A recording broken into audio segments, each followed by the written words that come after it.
Hello, everyone. This is a revision for Quiz A for Foundations of Human Nutrition. So grab your pens and papers, take some notes because we're going to give you some heads up on some of the things you need to do.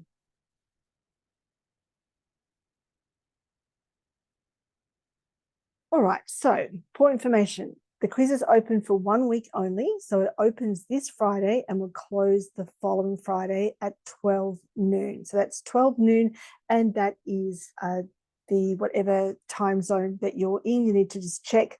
It is based on the Sydney and Melbourne time zone. So it's open for 1 week from 12 noon on the Friday and closes the following Friday. Okay, so it's only open that week. There's no extensions.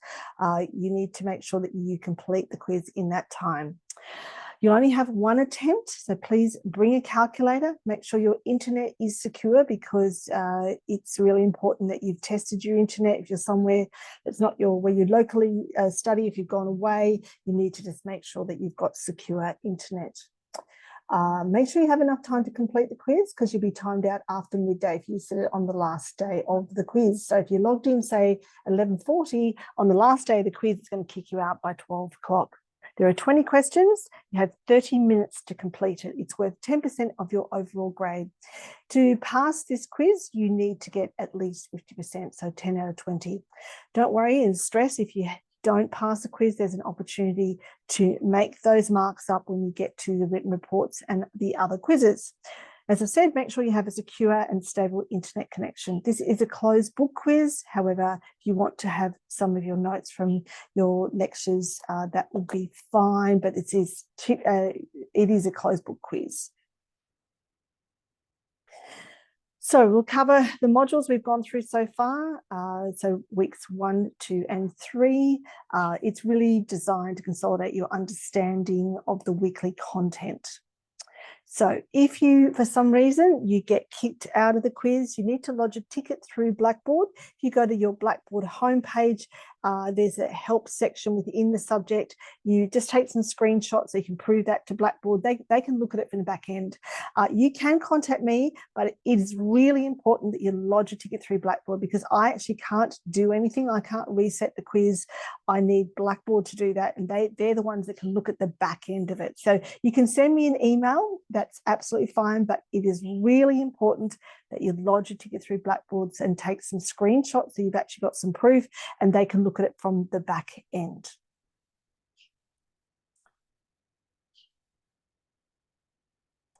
So how to sit it, you go through, like your other subjects, you go into the assessment area.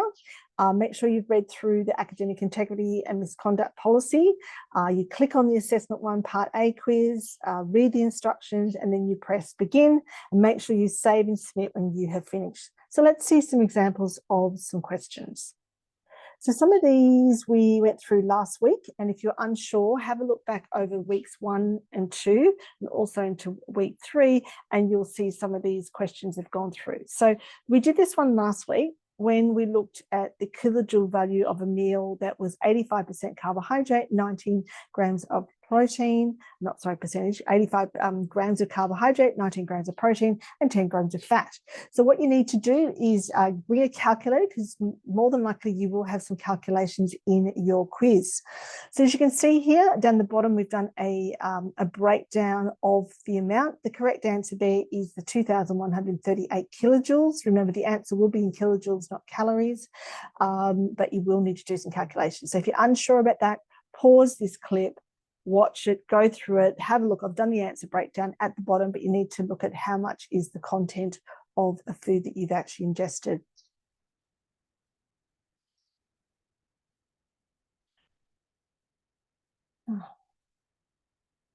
So here's another practice question for you. So the upper dietary energy intake that will maintain energy balance in a person who has a healthy body weight and a level of physical activity is known as what? So go through those, have a look. There's obviously 3 incorrect answers and 1 correct answer. So pause the video, go have a look, test yourself. And the answer for this one is estimated energy required, sometimes called EER. So EER is the estimated energy requirement. On the other side of the equation, we would have things such as your basal metabolic rate, your physical activity level, and also the thermic effect of food.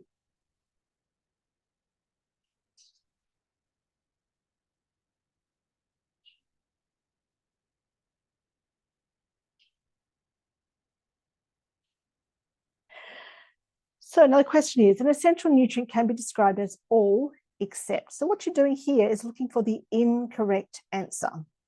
So you're always looking for an incorrect answer. So there's 3 of them are going to be correct here. One's going to be incorrect. So go through all of those and you're looking for something that is, so an essential nutrient.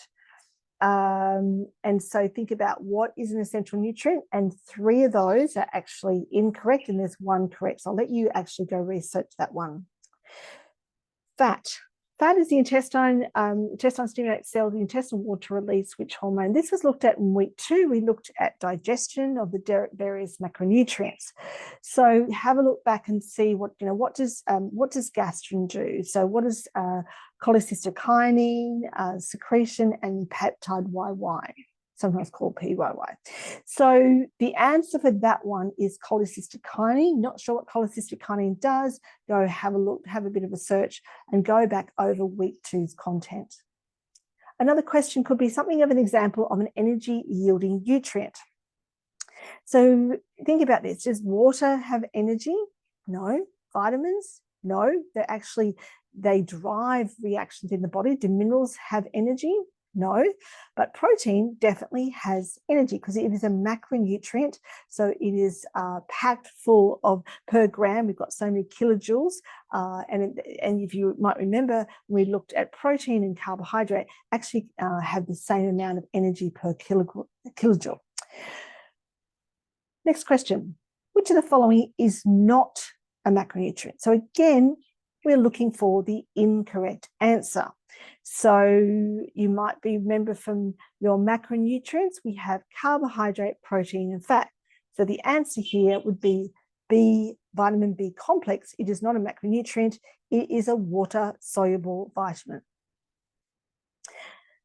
This one's looking at digestion. Pancreatic lipase helps to digest what? Now, there's a bit of a hint here in terms of the question. You'll see pancreatic lipase. You may remember when we looked at digestion that lipase helps to break down fat. So lipase helps to break down lipids. So it sort of gives you a bit of a hint there. So lipase, lipids, fat, same. Okay.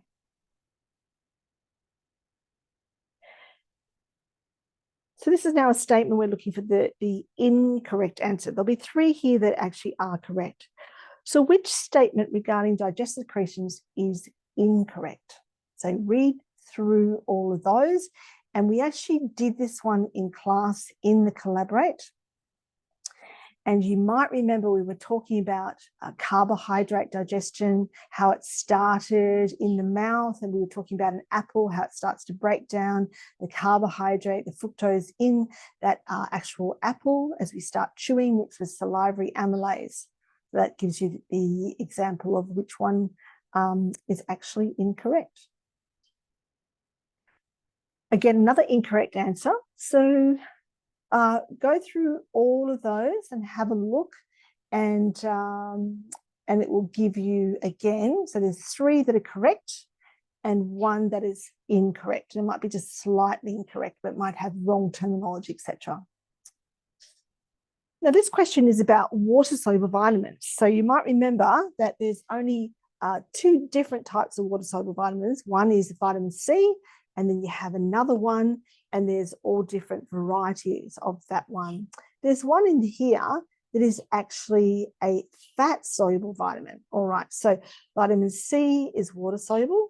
All the B's are water-soluble, but then the other one there is a fat. So it's vitamin D is a fat-soluble vitamin.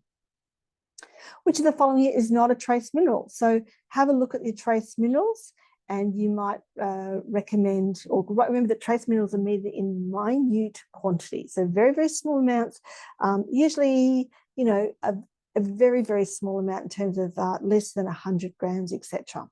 So there's one there's actually a major mineral. So which out of those is a major mineral? This is now the Australian Dietary Guidelines. So which of the following is consistent with the Australian Dietary Guidelines? So have a look through though. You might find that you think, oh, actually a few of them might be right or are correct. and then you would actually answer all are correct. But have a look at the Australian Dietary Guidelines. Now, this one's looking at standard serves of vegetable. This comes back to the Australian Dietary Guidelines. So 1 cup of dried or canned beans. So a standard cup or half a cup is a standard serve. So a full cup is actually above a standard serve. So that would, and you have to remember too that beans or legumes, so, you know, chickpeas and kidney beans and black beans and lentils, they're actually classified as a serve of vegetables. So the food groups are vegetables and legumes. So it's actually classified as a serve of vegetables. So 1 cup is too high. So that would be your answer there. So that's the incorrect answer. Now, this is looking at a nutrient content claim. So you can say things such as low fat, high in sodium or reduced sodium, high in calcium. If it said 80% fat reduced, that's actually not, and it says low fat, that's actually an incorrect claim. But it says this food is high in calcium, diets high in calcium may increase bone mineral density. So it can't actually say that. So it could say this food is high in calcium, but it can't actually say that it may increase bone mineral density. So you've got to be very careful about what marketing things you put in there. So good luck everyone. As I said to you, remember that it opens on the Friday at 12 noon. It's open for 1 week, so it'll close the following Friday. If there are short answers in the quiz, you will not get the results straight away because they'll have to be marked, and that we usually turn that around in about a week's time. Good luck, everyone.